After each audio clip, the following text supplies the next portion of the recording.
Okay, welcome to the beginning of Courage Codes. I am so happy you're here, and I am so excited to take you on this little adventure through some of our core wounds, through some stories that I see really keeping people limited by the way that they're relating to fear and how some of those specific things show up in their lives. But before we dive into that, before we start to uncover and go a little bit deeper into that, I want to lay the foundation. And laying the foundation is such a big piece of this program. The way in which we enter into things, the way in which we do activities matters deeply. An example that I use often is the way in which you go to the gym matters. The frequency through what you're doing the exercises and going every day matters. If you're going because you're afraid to die, you don't want to get sick, you need to protect yourself from all these things, and it's kind of like bracing for something. The impact that it's going to have on your system is very different than if you're going to the gym every day because you want to celebrate your body, you want to feel vital and alive, and you want to give it as much energy and vitality and feel good in your system so that you can experience life, you can play with your children, you can make love to your partner. Whatever it is, that is going to have a different effect on what happens at the gym. Regardless of the numbers or the scale or the calories, the way that actually impacts the consciousness of your body matters. They've done studies around people, I think it's like eating pizza, and the people that are eating it and they are joyful to be eating it, blessing their food, not stressed about the impacts of eating some pizza, enjoying it, versus the people that are constantly thinking about how they're going to offset the fact that they've eaten it, worried, stressed about it. The way that that actually digests in their system is different. The impact is different. So mindset, the way that we think about things, is really huge. Side note, I think it's really hard to change your mind if your nervous system isn't on board, which is why I so believe and work deeply with the nervous system and trauma resolution or stress resolution through the nervous system, because it's like we can change the thought, but we don't really believe it, and then we're fighting something in our body. So I understand shifting the mindset is a really, really big one, and I just wanted to speak to that briefly. But what I'm talking about today is that the way in which you enter into this is really beautiful, and or can be really beautiful, and it really matters, because when we start dealing with things like looking at the past, fear of the past, fear of patterns, when we start looking at fear of letting people down, fear of responsibility, the way that this shows up in our life, fear of failure, it's really easy to go into blame and shame and like hating parts of ourselves that show up in a certain way. And that is not going to create the conditions for you to actually alchemize it and transform that energy into something else. Because you're going to blame and shame it into suppression, into shadow, into, not necessarily unconscious because you're aware of it, but you're going to keep pushing it down. And that is not going to allow you to move from a more flowy, authentic, connected place. And so if we approach all of this stuff that we are exploring here with a sense of curiosity, with a sense of like, I really want to understand why I am the way I am. And some of this subject matter might be a little bit confronting. Some of it might trigger me slightly. Some of it's going to be asking me to really look at myself and take responsibility. And I might feel resistance around that. But I'm really here to be curious because you make sense. The way you are makes sense. Everything that you do comes from somewhere. It's dropped into your field of awareness, whether it's a protective mechanism, whether it's a real indicator of feeling safe in a certain area in your life. Like the way that you present yourself makes perfect sense. And so these parts that limit us or block us, they're part of us and they make sense. I'm going to say this so many times that you make sense, but they really are here for a reason. And so when we get to journey with them with curiosity, I really want to understand why I am the way I am. It sets the stage and it sets the conditions to help you actually be able to alchemize it and transform that energy and allow the protective part to perhaps change itself into a more expansive part.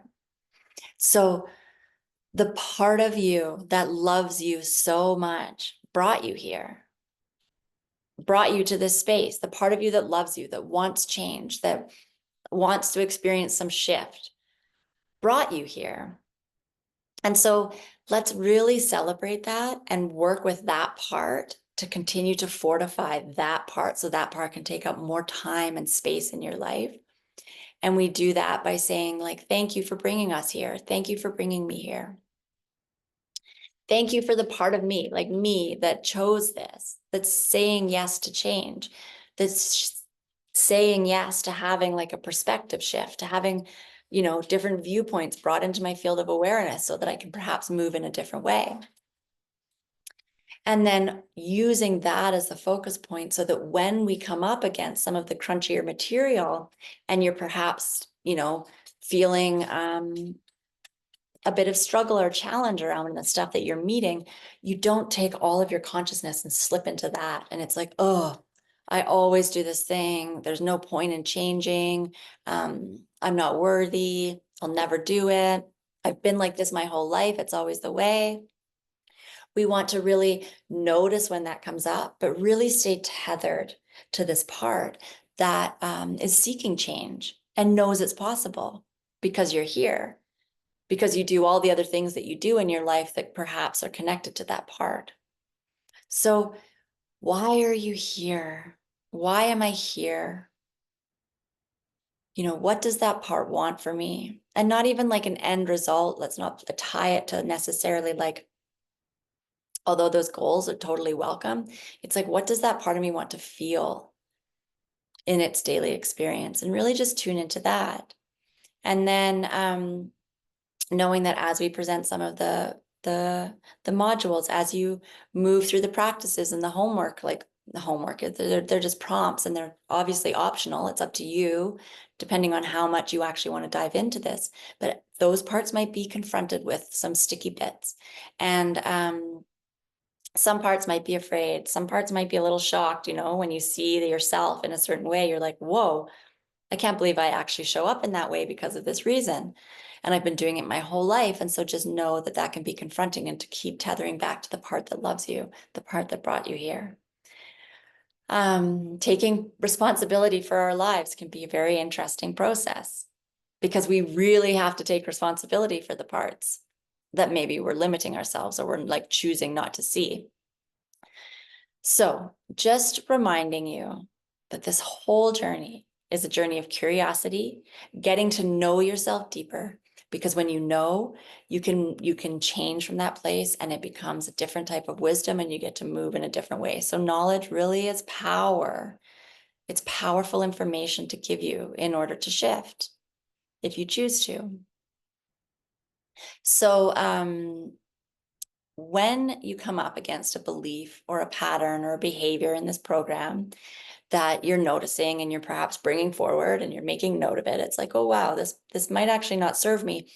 Or this might actually be so ingrained in me that I just thought it was who I was, but it might actually not even be my belief, right? Like when you start coming up against these things, let's get really curious before we need to shift it. We want to know it. We want to understand it. So get really curious about it, wondering why it's there and where it came from. Curiosity. Because if we meet it with curiosity, it's going to give us more information. If it's met with judgment, shame, blame, it's going to constrict.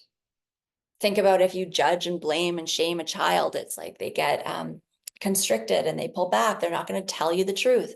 They're not going to talk to you about their day. They're not going to open their heart to you. And this part was formed at a time in your life that it was required. Like it was required for whatever reason, whether it was to keep you safe, whether it was to keep you in connection with your caregivers, no matter how maybe distorted that was. Like this part's here for a reason. And so if we're blaming and shaming and criticizing it, you're ultimately in like one timeline, in another timeline, blaming and shaming yourself. So you're actually fighting yourself. in the healing process when we blame and shame. So that's the energetics behind it, and why, like, curiosity, I'm not just talking curiosity as like fluff, like let's just be curious and everything will be fine. It actually sets the condition for lasting change to happen.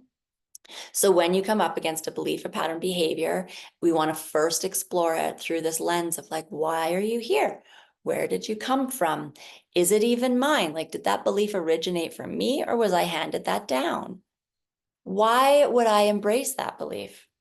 Not like, why would you embrace that belief from a judgmental place, but like, can I see how that would serve me? Can I see that I could believe that pretending that I'm fine all the time, not having emotions, was a really good thing for me because my parents couldn't handle that and yelled at me every time I had emotions? So let's not blame the part of you that disassociates, because it actually allowed you to stay in connection with the caregivers or the parents, right? So we want to ask these questions so that we can get to know the part before we ask it to change into something else, right? So from this place, you bring your presence, your adult presence to it. You bring your awareness to it with no shame, with the idea, I make sense. Even though I can't see why yet, I need to know that I make sense. I make sense. And then you get to hold it with all the love and compassion as you alchemize it. You don't have to like it to love it. You know, loving is just being with what is, with your presence. So becoming really, really mindful about the frequency that you're bringing to the way in which you're moving through this program. Okay? Becoming the observer as much as you can. Observing that shame has arisen and noticing that, and staying like a little, like creating a bit of spaciousness between it so you don't become shame. Noticing when frustration arises, noticing when sadness arises. And it's like, okay, this is coming. I'm observing. Like, I just found this thing out about myself. I just saw myself through a different lens. And now this emotion's present. And really just observing yourself as much as you can in this process, because it really helps us create this like mind map a little bit of like, who are their parts? Where did they come from? What are they teaching us? And we still get to experience life as an embodied practice and experience. And we get to feel the feelings, but we're observing ourselves. We don't get so lost in them fully all the time. So be present to the frequency, become the observer, invite in curiosity, invite in those questions, which I'll drop again here for you. It's like, and I'll put them below, but where did this belief come from? Why is it here? How does it serve me? Like, in a really good way. How could that have served me at some time? And now how can I see that it's not serving me? You know, I don't want to be disassociated anymore because it makes it hard for me to connect to my partner. So that part came online at a time where it was necessary, but it's not necessary now. So we get to dialogue with it in a different way. Is this belief, is this thought, this behavior even mine, or did I inherit it? You know, what was it protecting? What was it gaining from doing this thing or showing up in this way? So getting really curious with these questions so that you can really understand the texture of what it is that you're meeting. So the part, let me just, I've already, so let me just think here for a second. This module here is really just to reinforce that, and also to offer you this practice that is here for you, this inner intimacy journey that's really about celebrating yourself, tuning into yourself, connecting to the consciousness within, connecting to the part of you that brought you here, that loves you so much, connecting to the act of creation that created you, that loves you so much. And this practice in and of itself is a beautiful thing to support you through, yes, this whole journey, but outside of Courage Codes, like inner intimacy journey, I love. Do it daily if you can, but absolutely don't set goals that are unrealistic. If you think that 2 times a week is doable, do it. If it's once a week, do it. But set some kind of commitment to yourself Be dedicated and devoted. This is only going to take you as far as you allow it and choose it to. Are you watching the modules? Are you contemplating? There's not like you don't have to do the homework, so to speak. There's contemplation prompts. Are you considering them? Are you doing the inner intimacy journey to really celebrate yourself as you move through this so that you can reconnect to the part of yourself that loves you, the part of yourself that knows that you are divinely created to be here and experience life? Because we do this work not so that we can then live in the fear of the past, the fear of letting people go, the fear of responsibility, the fear of failure. It's the same when we resolve our trauma. We go into it not to just live there and relive it and know this thing about us and live from that place. We go in so we can understand it and set it free. We can hear it. We can hear the story it needs to tell us, and then we set it free. And what happens is that we get to come back and live life. We get to live life from the place and the parts of ourselves that are not connected to the fears of survival, the fear of failure, the fear of the past. We get to live from the place that's creating its new experiences, its new visions, its new beliefs. It's calling in new experiences and reinforcing the ones that serve us. And so the point isn't to kind of go in and stay down. It's go in, get the information, liberate ourselves, and come back out. And so that's why this initial practice is such a beautiful one, because it's not orienting towards the fears. It's fortifying another part of yourself. And we want to be fortifying that part as we are diving in to deeper material, so that we're doing two things at the same time. We're softening this. And as this softens, it's like, who am I? Where do I go? It's like, lean into this. Trust this. Trust this part that brought you here, that loves you so much, that wants this for you, that knows there is a different way.